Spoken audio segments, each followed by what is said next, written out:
তো গত সপ্তাহে আমাদের যে ক্লাসটা ছিল গাণিতিক সমস্যা, আজকেও আমরা সেই ক্লাসটাই কন্টিনিউ করব। আর তো এই ম্যাথমেটিক্যাল প্রবলেমগুলো আসলে অনেক, এত ম্যাথমেটিক্যাল প্রবলেম আসলে তোমার এই 4-5টা ক্লাস এটা শেষ করা যায় না, অনেকগুলো ক্লাস নিতে হয়। কিন্তু আমরা যেহেতু একটা নির্দিষ্ট সূত্র দিয়ে 1-2টা করে অঙ্ক আমরা সলভ করতে, সেই হিসাবে হয়তো আমাদের আজকে আংশিক চাপ আর হলো মূল ভগ্নাংশের কয়েকটা অঙ্ক করব, তারপরে আগামী ক্লাসে হয়তো আরও কিছু অঙ্ক করে আগামী ক্লাসে আমরা শেষ করার চেষ্টা করব। তো যেহেতু সবার কলেজ শুরু হয়ে গেছে, তো তোমরা এখন অনেকেই ক্লাস করতেছো বা ক্লাসে তোমরা ব্যস্ত আছো, তো যে যেখানেই যে অবস্থায় আছো, আজকের ক্লাসটা আমরা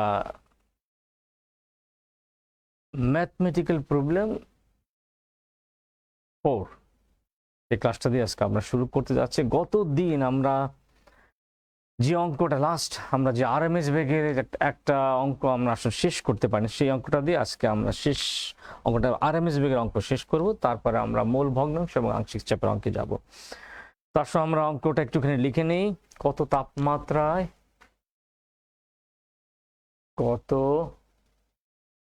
তাপমাত্রায় অক্সিজেনের আরএমএস বেগ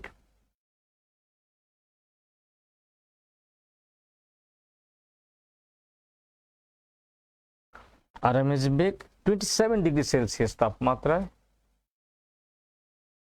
27 ডিগ্রি সেলসিয়াস তাপমাত্রায় কার্বন ডাইঅক্সাইডের আরএমএস বেগের সমান হবে। কার্বন ডাইঅক্সাইডের আরএমএস বেগের সমান হবে।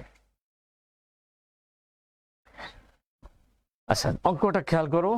কত তাপমাত্রা অক্সিজেনের আরএমএস বেগ 27 ডিগ্রি সেলসিয়াস তাপমাত্রা কার্বন ডাইঅক্সাইডের আরএমএস বেগের সমান হবে। অর্থাৎ এখানে অক্সিজেন আরএমএস বেগ আর কার্বন ডাইঅক্সাইড আরএমএস বেগ, আমরা যদি অক্সিজেন আরএমএস বেগ এইভাবে লিখি যে C oxygen equal to √3RT/m। খেয়াল করো, √3RT/m। আমরা এই মানগুলো একটু পরে বসাচ্ছি। আবার সি কার্বন ডাইঅক্সাইড, অর্থাৎ কার্বন ডাইঅক্সাইড আরএমএস বেগ আমি যদি দেবো √3RT/m। এখন আসলে আমি যদি এখানে মানগুলো বসিয়ে দিই, √3RT আর m হচ্ছে হলো 32, এখানে √3RT T হচ্ছে হলো আমার 27 ডিগ্রি সেলসিয়াস মানে 300 কেলভিন, আর m হচ্ছে 44। আচ্ছা, এখানে আমার যেহেতু বলছি যে আরএমএস বেগ সমান, সমান মানে আমার টেম্পারেচারটা বের করতে হবে যে কত তাপমাত্রায় অক্সিজেনের আরএমএস বেগ 27 ডিগ্রি সেলসিয়াস তাপমাত্রা আরএমএস বেগের সমান হবে কার্বন ডাইঅক্সাইড। তার মানে এই টি এর মানটা বের করো, যেহেতু আমার শর্ত দেওয়া আছে এই দুইটা আমার সমান, অর্থাৎ যেহেতু equal to C carbon dioxide RMS বেগ, তার মানে এইটা ইকুয়াল টু এইটা, তার মানে √3RT/32 equal to √3R into 300/44। আমি যখন রুটটা উঠাই দিই, 3RT/32 3R ইন্টু 300/44, তাহলে 3R কাটাকাটি যায়, তাহলে 44T equal to 300 into 32, T equal to আমার যদি এটা আমরা ক্যালকুলেটর টিপে বের করি বাই 44, দেখো তো কত হয়। একটু ক্যালকুলেটর, মোবাইল ক্যালকুলেটর ইউজ করি, তাহলে মানটা আমার কত দাঁড়ায়।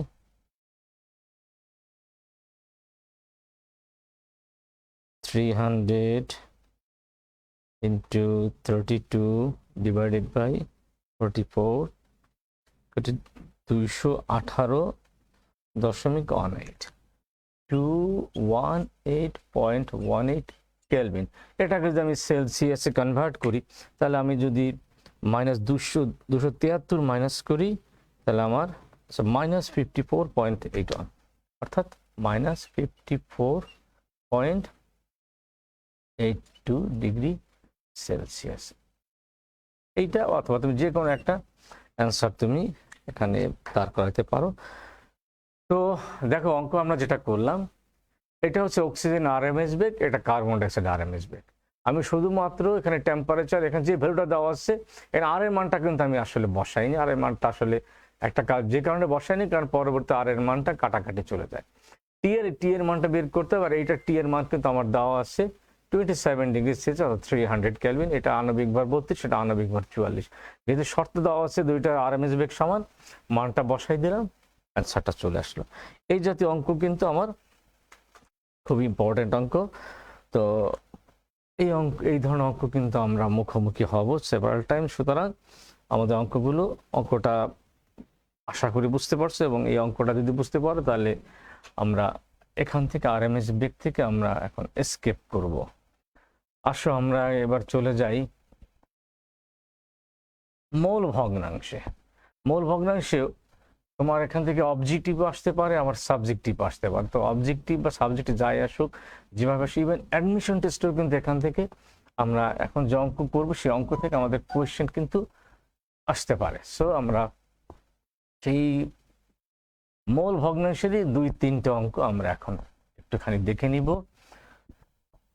তো দেখো আমার অঙ্কটা হচ্ছে 28 গ্রাম 21 গ্রাম নাইট্রোজেন ও 10 গ্রাম হিলিয়াম গ্যাসের মিশ্রণে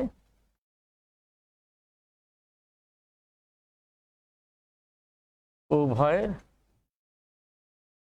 মোল ভগ্নাংশ কত। এই মোল ভগ্নাংশ কিন্তু অনেক সময় আমরা বের করতে ভুল করে ফেলি। তো দেখো আমরা মোল ভগ্নাংশ আমরা জানি, আমরা কিন্তু এর আগের ক্লাসগুলোতে মোল ভগ্নাংশ নিয়ে কথা বলছি। মোল ভগ্নাংশ হচ্ছে উপাদানের মোল সংখ্যা বাই মোট মোল সংখ্যা, উপাদানের মোল সংখ্যা বাই মোট মোল সংখ্যা। তাহলে এই যে 21 গ্রাম নাইট্রোজেন, এটাকে যদি আমি মোল সংখ্যায় কনভার্ট করি, এটাকেও যদি আমি মোল সংখ্যায় কনভার্ট করি, আমার কিন্তু উত্তর পেয়ে যাবো। আমরা সাধারণত মোল সংখ্যাটা বের করি n = W/m, এই সূত্র প্রয়োগ করে। n হলো মোল সংখ্যা, W হচ্ছে ভর, m হচ্ছে আণবিক ভর। খেয়াল করো, তাহলে আমি যদি বলি n নাইট্রোজেন, আমরা যদি এটা ভর হচ্ছে 21 আর আণবিক ভর হচ্ছে 28, তাহলে এইটার মানটা আমার দ্বারা হচ্ছে 0.75, এরকম একটা মান আসার কথা। আর একইভাবে হিলিয়ামের আমরা যদি মোল সংখ্যা বের করি, তোমাকে এই যে এখানে একদম সরাসরি লিখতেছি, তোমরা কিন্তু পরীক্ষার খাতায় কিন্তু এখানে লিখবে মোল সংখ্যা, নাইট্রোজেনের মোল সংখ্যা, হিলিয়ামের মোল সংখ্যা। আমি কিন্তু সেটা বাংলা কথাগুলো লিখতেছি না সময় বাঁচানোর জন্য। তোমরা কিন্তু অবশ্যই এখানে মোল সংখ্যা কি সেটা মোল সংখ্যা তোমরা লিখে নিবা। 10 / 4 এখানে ভাগ করলে আমার দ্বারা হচ্ছে 2.5। তাহলে দুটা কিন্তু আমরা মোল সংখ্যা পেয়ে গেলাম। তাহলে এখন যদি আমি মোল ভগ্নাংশ বের করতে চাই, মোল ভগ্নাংশ হচ্ছে আমরা জানি যে একটু আগে যেটা বললাম যে উপাদানের মোল সংখ্যা বাই মোট মোল সংখ্যা। তাহলে আমরা মোল ভগ্নাংশ কিন্তু আমরা H দ্বারা প্রকাশ করি। দেখো মোল ভগ্নাংশ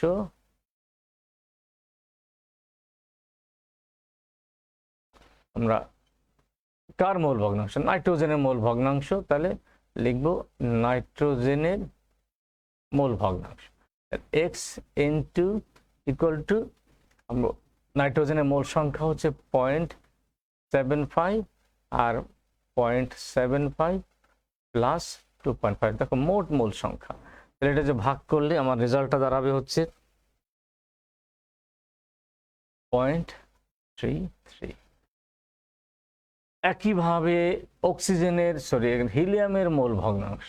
একটা জিনিস এখানে আমাদের মনে রাখতে হবে, মোল ভগ্নাংশের যোগফল কিন্তু 1 হবে, যেহেতু এখানে দুইটা উপাদান।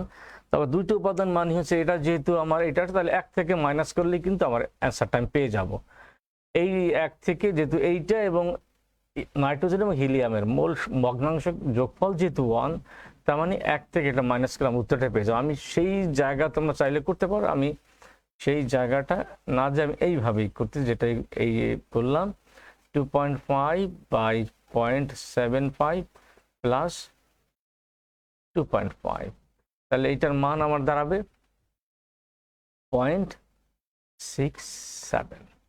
খেয়াল করো, আমি যদি এই যে 1 থেকে 0.33 মাইনাস করি, আমার কিন্তু 0.67 এটাই আসে। সুতরাং তুমি চাইলে যদি এই ভাগটা না করতে চাও, তাহলে আমরা হিলিয়ামের মোল ভগ্নাংশ 1 মাইনাস এটা ইকুয়াল টু এটা। সুতরাং আমরা এইভাবেও কিন্তু আমরা মোল ভগ্নাংশের অঙ্কটা করতে পারি। সুতরাং আমাদের দ্বিতীয় অঙ্কটা আমরা শেষ করলাম।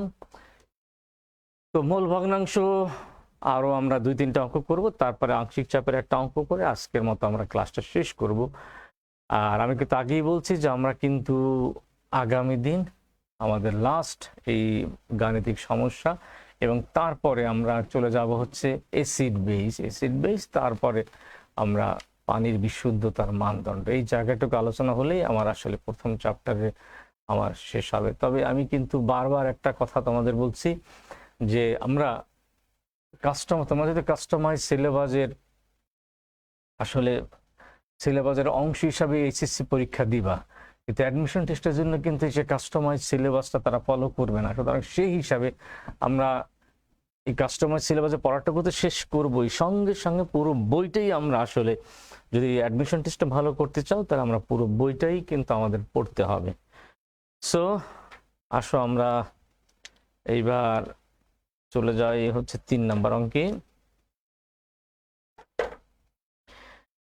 দেখো 25 ডিগ্রি সেলসিয়াস তাপমাত্রা ও অন অ্যাটমসফিয়ার চাপে 25 ডিগ্রি সেলসিয়াস তাপমাত্রা ও 1 অ্যাটমসফিয়ার চাপে সি একটি গ্যাসের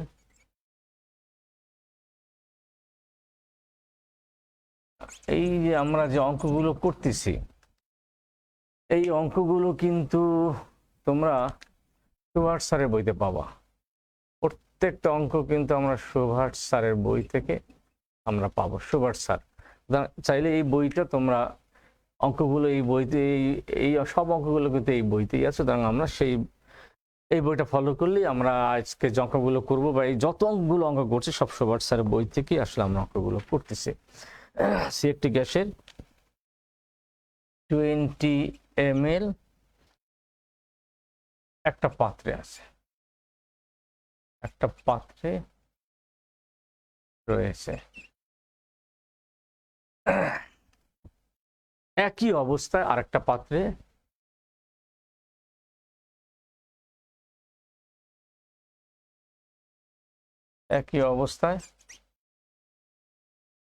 আরেকটি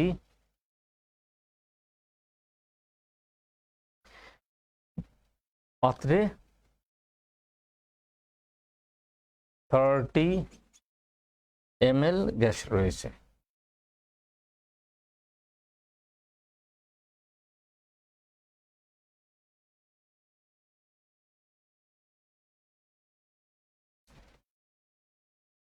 একটা নল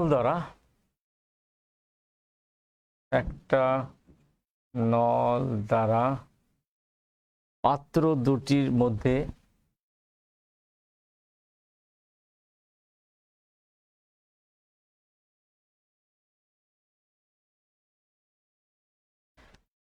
মধ্যে সংযোগ করা হলে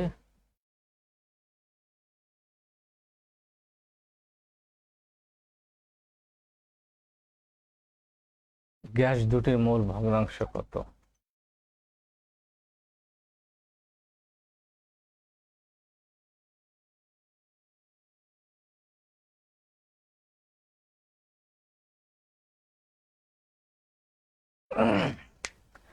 25°C তাপমাত্রা, 1 অ্যাটমসফিয়ার চাপে সি একটি গ্যাসের 20 মিলিলিটার একটা পাত্রে রয়েছে। এই একই অবস্থা আর একটা পাত্রে 30 ml গ্যাস রয়েছে। একটা নল দ্বারা আমি যদি পাত্র দুইটার মধ্যে সংযোগ করি তাহলে গ্যাস দুটির মোল ভগ্নাংশ কত। এখানে একটা কথা তোমাদের কিন্তু আমি হয়তো বলিনি, কিন্তু এখন বলছি। এই অঙ্কটার এই টার্মটা মনে রাখবা, আয়তন ভগ্নাংশ ইকুয়াল টু মোল ভগ্নাংশ। খেয়াল করো, আয়তন ভগ্নাংশ ইকুয়াল টু মোল ভগ্নাংশ। আয়তন ভগ্নাংশ তুমি বের করো সেটাই কিন্তু মোল ভগ্নাংশ, মোল ভগ্নাংশ বের করো সেটাই কিন্তু আয়তন ভগ্নাংশ। সুতরাং আয়তন ভগ্নাংশ ইকুয়াল টু আমার মোল ভগ্নাংশ। তাহলে এখানে আমার আয়তন দেওয়া হচ্ছে 20 ml 30 ml। তো এই যে দুইটা আয়তন আমার আছে, আমি তাহলে এই দুইটা আয়তন থেকে যে দুইটা পাত্রে, তাহলে কোন পাত্রে আসলে আমার মোল ভগ্নাংশ কত। তার মানে আমি যদি x1 অর্থাৎ সি গ্যাসটা বলি, তাহলে x1 হলো আমার V1 বাই V1 যোগ V2। তার মানে এখানে V1 হচ্ছে আমার 20 আর 20 প্লাস 30, 20 বাই 50, তাহলে আমার এটা হবে 0.2, 0.4 হওয়ার কথা, 0.4। আবার একইভাবে x2 সমান সমান V2 বাই V1 যোগ V2 equal to 30 by 20 plus 30 equal to 30 by 50 equal to 0.6। এখানে সেই আগের কথাটাই যদি আমি বলি, যেহেতু একটার মোল ভগ্নাংশ আমরা পেয়ে গেছি, তাহলে আর একটা মোল ভগ্নাংশ এক থেকে মাইনাস করলে এখানে আমার গ্যাস দুইটা, যদি দুইয়ের অধিক গ্যাস হতো সেই ক্ষেত্রে কিন্তু আমার ইন্ডিভিজুয়ালি বের করতে হতো। সো আমার যেহেতু দুইটা গ্যাস, তাহলে একটা বের করলে আর একটা এক থেকে মাইনাস করলে হয়ে যাবে। তো আমি কিন্তু সেই এক থেকে মাইনাস করে এইভাবেই করছি।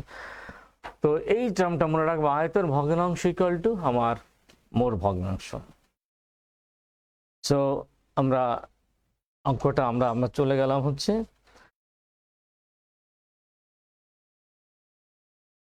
এই অঙ্কটা আমরা বুঝে ফেললাম। এইবার আসো আমরা যদি পরবর্তী অঙ্কে যাই, কিন্তু এখানে যেটা আমি বলতেছিলাম যে এই টার্মটা কিন্তু আমাকে মনে রাখতে হবে যে আয়তন ভগ্নাংশ ইকুয়াল টু আমার মোল ভগ্নাংশ। সো আয়তন ভগ্নাংশ এবং মোল ভগ্নাংশ যদি এই টার্মটা আমার মনে থাকে, তাহলে এই অঙ্কগুলো আমার বুঝতে বা করতে সমস্যা হওয়ার কথা না। তো আসো আমরা এবার পরবর্তী অঙ্কে যাই। দেখো, আমরা এর আগেও বলছি, আজকে আবারও বলছি, সেটা হচ্ছে আমরা যেহেতু কলেজে, আমাদের কলেজ খুলে গেছে, কলেজে আসা যাওয়া আমরা শুরু করছি, সেই হিসাবে আমাদের কিন্তু এখন আরো বেশি স্বাস্থ্যবিধি মানতে হবে, আরো বেশি। সুতরাং আমরা স্বাস্থ্যবিধি যদি মানি, তাহলে আমাদের কিন্তু নিজেরা সুস্থ থাকবো, পরিবারকে সুস্থ রাখবো, সমাজকে সুস্থ রাখবো, দেশকে সুস্থ রাখবো। সুতরাং করোনা ভাইরাস বা এই যে ভাইরাসটা প্রতিরোধের সবচাইতে গুরুত্বপূর্ণ অনুষঙ্গ হচ্ছে আমার স্বাস্থ্যবিধি, মাস্ক এবং স্যানিটাইজেশন। মাস্ক এবং তুমি যদি স্যানিটাইজ করো, তাহলে আমরা অনেকখানি করোনা ভাইরাস থেকে মুক্ত হবে। সেটা তোমরা খুব ভালো করে জানো, এবং ভালো করে জানার পরও আমরা কিন্তু সেই স্বাস্থ্যবিধি মানার চেষ্টা করি না, বা অনেকে আমরা সেটা ইচ্ছা করেই মানি না। যেমন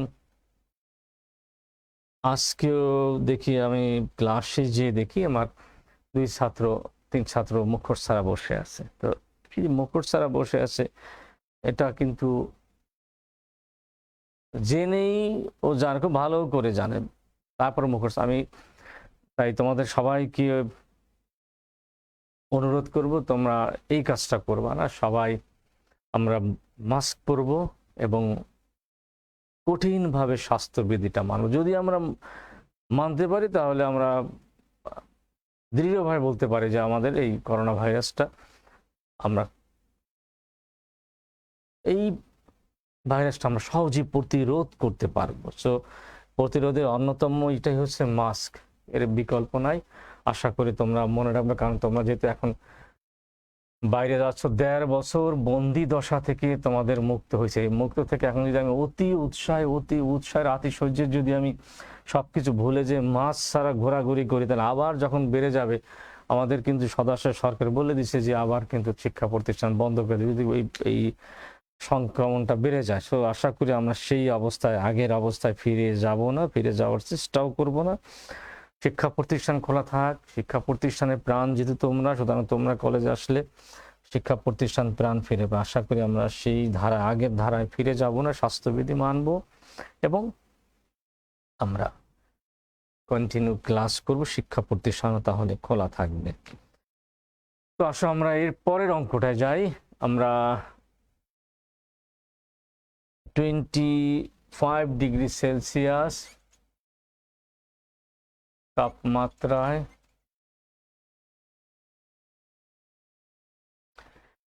ও 1 অ্যাটমসফিয়ার চাপে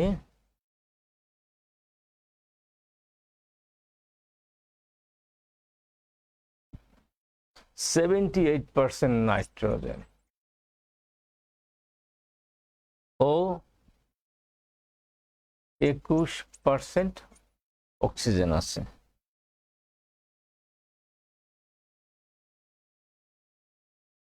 খেয়াল করো, আমরা কিন্তু এখন আংশিক চাপ, আমরা কিন্তু মূল ভগ্নাংশের অংশটুকু বুঝে আসছি। এখন কিন্তু আমরা আসলে এই অঙ্কটা দ্বারা আমরা আংশিক চাপের অঙ্কে ঢুকে গেলাম। তো 25 ডিগ্রি সেলসিয়াস তাপমাত্রায় 1 অ্যাটমসফিয়ার চাপে 78% নাইট্রোজেন, 21% অক্সিজেন আছে। উভয় গ্যাসের আংশিক চাপ কত?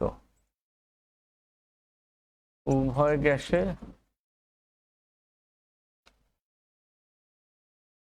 আংশিক চাপ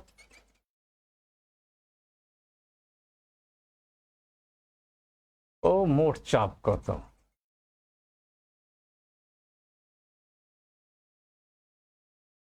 মোট চাপ কত? তো আসো, এখানে কিন্তু আমার যে যা জিনিসটা দেওয়া আছে সেটা হচ্ছে 78% নাইট্রোজেন, 21% অক্সিজেন, অর্থাৎ আয়তন হিসাবে 78%, 21%। তাহলে পরিষ্কার আমরা কিন্তু বুঝতে পারছি 78% মানি হচ্ছে হলো আমার 100% 78। তার মানে কি আমি কিন্তু নাইট্রোজেনের মূল ভগ্নাংশ এখান থেকে বের করতে পারি, কারণ আমার কিন্তু 78% মানে 100%, টোটাল 100%, তার মানে 78%।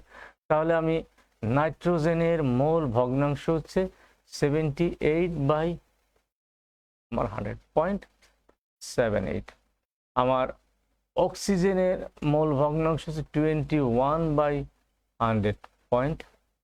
দেখো, এটা আমরা কিন্তু মূল ভগ্নাংশ বের করে ফেলছি নাইট্রোজেন অক্সিজেন। তাহলে আমরা কিন্তু জানি যে আংশিক চাপ হচ্ছে, আমরা সূত্রটা কিন্তু এরকম আমরা ইতিমধ্যে শিখে আসছি যে আংশিক চাপ, আমরা সূত্রটা একটুখানি লিখে নেই। আংশিক চাপ হচ্ছে মোট চাপ ইনটু মূল ভগ্নাংশ।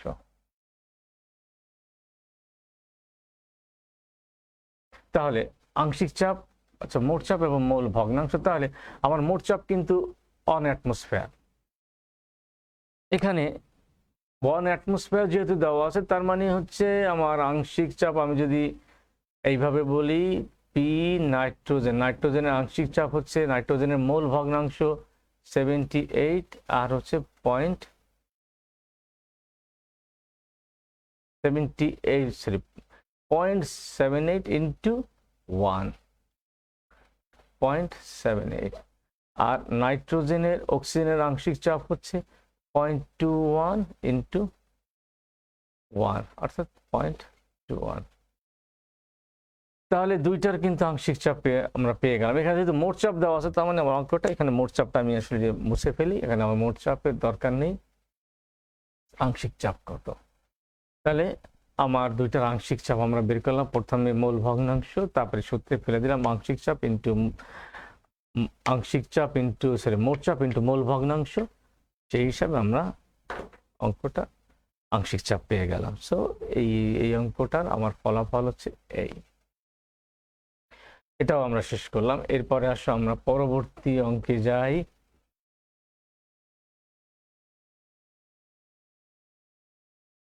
এই অঙ্কগুলো কিন্তু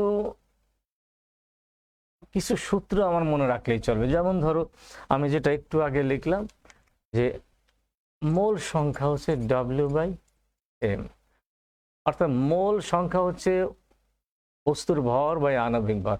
এখন যদি তোমাকে মোল সংখ্যা দেওয়া থাকে এবং আণবিক ভর দেওয়া থাকে, তাহলে আমি কিন্তু W পাবো কি N/m। আবার যদি তোমাকে আণবিক ভর বের করতে বলে, যদি মোল সংখ্যা দেওয়া থাকে, তাহলে আমরা m = N/W। এইভাবে কিন্তু আমরা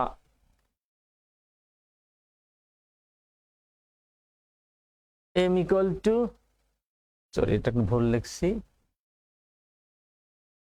W/N, এই সূত্রটা প্রয়োগ করে আমরা কিন্তু এই একটা আর থেকে আরেকটা আমরা বের করি। সুতরাং এই সূত্রটা মনে রাখলে আমরা কিন্তু W বের করতে পারি, আণবিক ভর বের করতে পারি, মোলার ভর বের করতে পারি। সো আমরা আসো নেক্সট অঙ্কে যাই। আমার নেক্সট অঙ্কটা হচ্ছে, এটাই হচ্ছে আমার আজকে শিডিউল লাস্ট অঙ্ক। আশা করি আমরা আজকে এই অঙ্কটার মাধ্যমে আমরা ক্লাসটা শেষ করব এবং পরবর্তীতে আমরা বাকি অঙ্কটা শেষ করে আমাদের এই চ্যাপ্টারের প্রথম অংশটা আমরা শেষ করব। তাহলে আসো আমরা আজকে লাস্ট অঙ্ক 0.8 অ্যাটমসফিয়ার চাপে 0.2 লিটার অক্সিজেন ও 0.88 অ্যাটমসফিয়ার চাপে 0.6 লিটার নাইট্রোজেন গ্যাস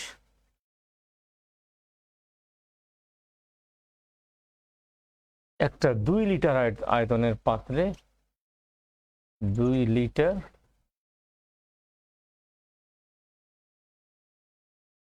আয়তনের পাত্রে মিশ্রিত করা হলো।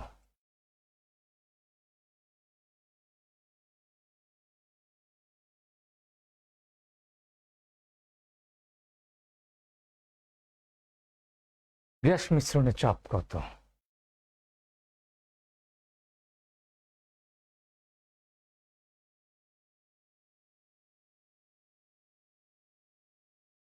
আচ্ছা, তো যেহেতু গ্যাস মিশ্রণের চাপ তার মানে মোট চাপটা, তাহলে আমি আংশিক চাপ বের করব। দুইটার আংশিক চাপ বের করার পরে আমাদের আসলে যোগ করলে আমরা মোট চাপ পেয়ে যাব।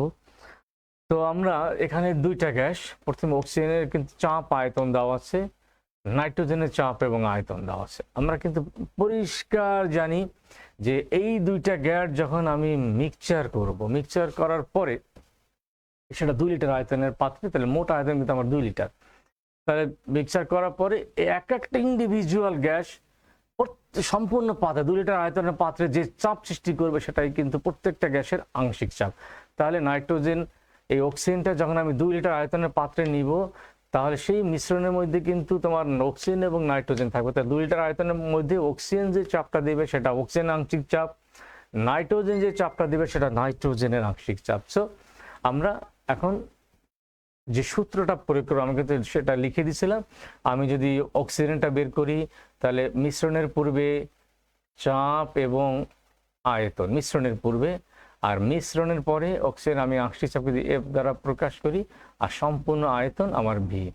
তাহলে আমার এফ অক্সিজেন আংশিক চাপ হচ্ছে P oxygen V oxygen by V. তার মানে এটার আমার হচ্ছে 0.8 ইন্টু 0.2, আর সম্পূর্ণ পাত্রের মধ্যে চাপটা দিচ্ছি আমার 2 লিটার। সুতরাং এই মানটা আমরা একটুখানি বের করে নিই।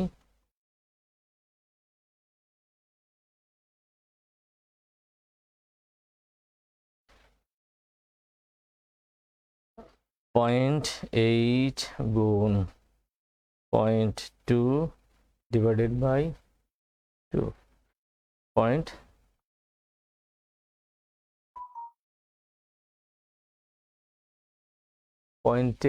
ইন্টু 0.6 ডিভাইডেড বাই আমরা বলি point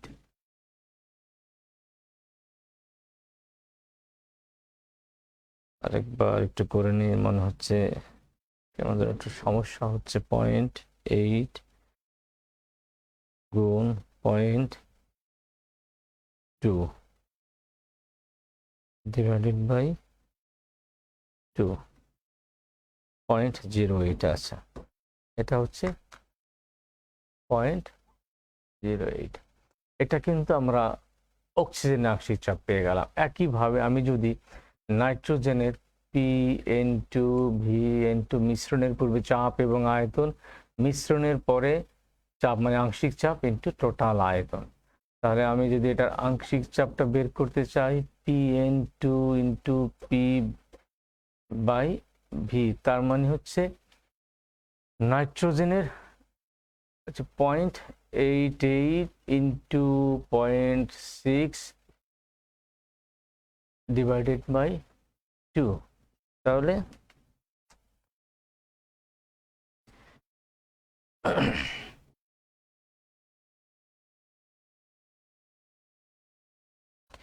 point 88 into 0.6 divided by 2, 0.264 0.264 এত অ্যাটমসফিয়ার। তাহলে দুটোর আংশিক চাপ আমি পেয়ে গেলাম। অঙ্কটা আমরা করলাম প্রত্যেকটা গ্যাসের মিশ্রণের পূর্বে চাপ এবং আয়তন, মিশ্রণের পরে যে চাপটা দেবে সেটা আংশিক চাপ, আর যে আয়তনের মধ্যে থাকবে অর্থাৎ টোটাল আয়তন 2, সেই অনুযায়ী আমরা মানগুলো বসিয়ে দিলাম, প্রত্যেকটার আংশিক চাপ বের করলাম এবং আমরা মোট চাপ হচ্ছে আমরা যদি পি ধরি তাহলে F oxygen plus F nitrogen, তাহলে অক্সিজেন হচ্ছে 0.08 প্লাস 0.264, তাহলে আমরা যদি এটা যোগ করি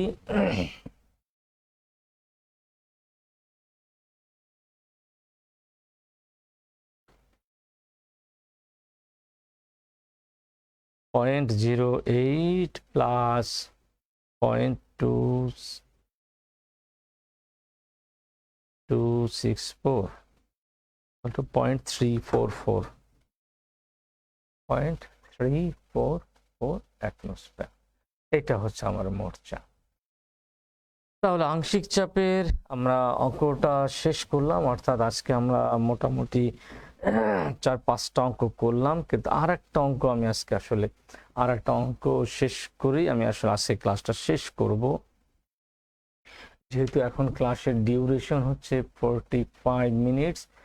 তো আমাদের আগের ক্লাসটা একটু সময় বেশি নিয়ে ফেলছে, যে কারণে আমাকে আসলে সেই ক্লাসের টাইমটা মিনিমাইজ করতে হচ্ছে। আমরা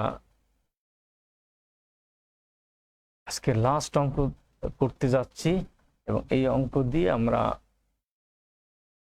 আজকের ক্লাসটা শেষ করব।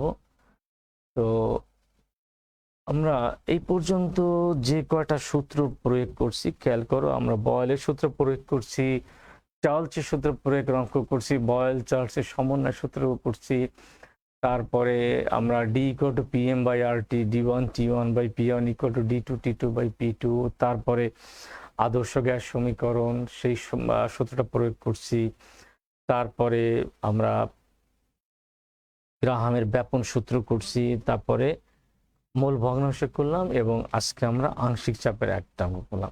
এখন দেখো আমরা কিন্তু গতিশক্তি, এই গতিশক্তির একটা অঙ্ক এখন আমি করব। গতিশক্তিকে আমরা কিন্তু এইভাবে প্রকাশ করছি এবং সূত্রটা আমরা কিন্তু এইভাবে 3/2 nRT। তাহলে আমরা অঙ্কটা যদি এইভাবে করি, এটা লিখি, তারপরে আমরা সূত্রটা লিখলাম, সূত্রটা জেনে নিলাম। দেখো 27 ডিগ্রি সেলসিয়াস তাপমাত্রায় 16 গ্রাম অক্সিজেনের গতিশক্তি কত? গতি শক্তি কত। তো এই জায়গাটা আমার যে মানগুলো দেওয়া আছে, টেম্পারেচার দেওয়া আছে, আর এখান থেকে আমি এন এর মানটা বের করতে পারবো, এন এর মানটা অর্থাৎ এই সূত্র প্রয়োগ করে। তাহলে আমার টি তাপমাত্রা 27 ডিগ্রি সেলসিয়াস, তো 27 প্লাস 273 ইকুয়াল টু 300 কেলভিন। আর মোল সংখ্যা এন সমান সমান 16/32 = 0.5।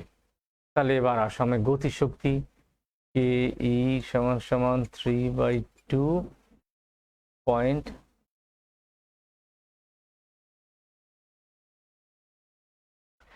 nRT equal to 3/2.5 into 8.314, আর টেম্পারেচার হচ্ছে 300। তাহলে আমরা যদি ক্যালকুলেটরটা ব্যবহার করি,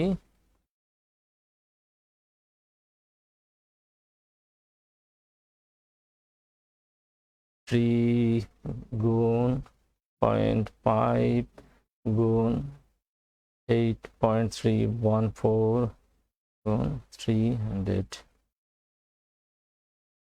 divided by 2 equal to 1870.65।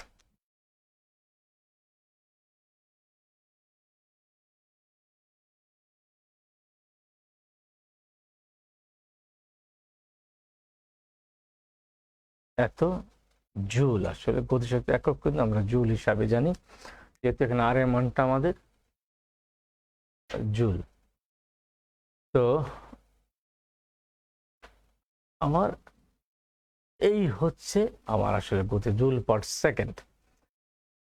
তো দেখো সূত্রটা কিন্তু খুব সহজ, এবং মানগুলো তোমার এরকম। এই জাতীয় অঙ্ক সাধারণত আমরা সিকিউ দিয়ে থাকি 1-2 নম্বরে, অথবা আমরা 3 নম্বরে যদি দেই এই ধরনের অঙ্ক আসতে পারে, কিন্তু মেনলি আমরা এগুলো সাধারণত অবজেক্টিভে আমরা দিয়ে থাকি। সো আমরা গতিশক্তির অঙ্কটা আমরা দেখলাম। আগামী দিন আমরা মোটামুটি সবগুলো নিয়মের কিন্তু আমরা অঙ্ক আমরা দেখে ফেলছি।